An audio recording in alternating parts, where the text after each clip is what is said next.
আমি সিমাই বানাবো, সিমাইটা আমি তেলে দিয়ে ভেজে নেব।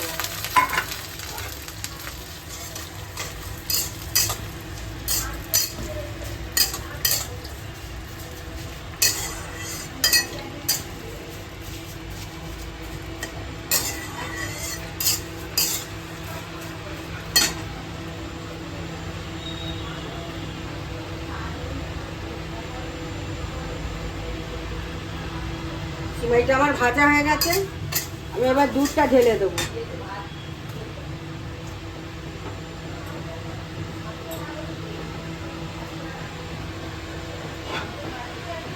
দুধটা ঢেলে দেবো।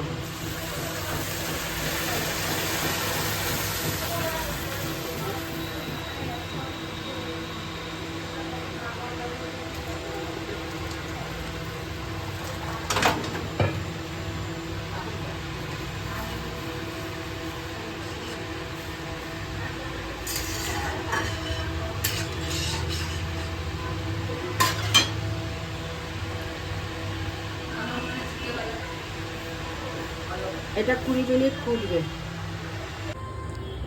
বন্ধুরা দেখুন, আমি যে সিমাইটা ঘিয়ে ভেজে দুধটা ঢেলে দিয়েছি, একটা তেজপাতা দিয়েছি দুটো, আর খেজুর গুড় গরম করে আমি এতে দিয়ে দিয়েছি। আমি এবার একটু ফুটে গেলে এটাকে নামিয়ে দেবো। আপনারা এইভাবে বানিয়ে খাবেন, খেয়ে দেখবেন, খুব ভালো লাগবে। এর মধ্যে আমি কাজু কিশমিশ দিইনি তো।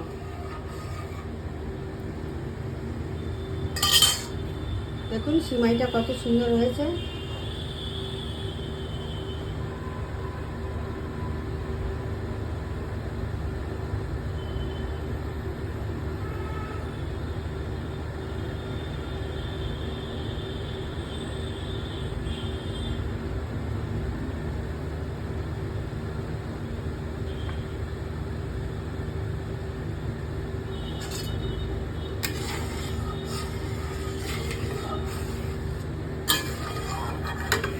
আমরা এইভাবেই সিমাইটা বানাই, জল মানে পাতলা করে।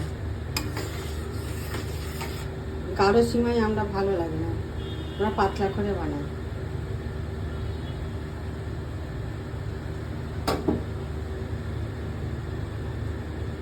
সিমাইটা আমার হয়ে গেছে, আমি এবার নামিয়ে দেবো।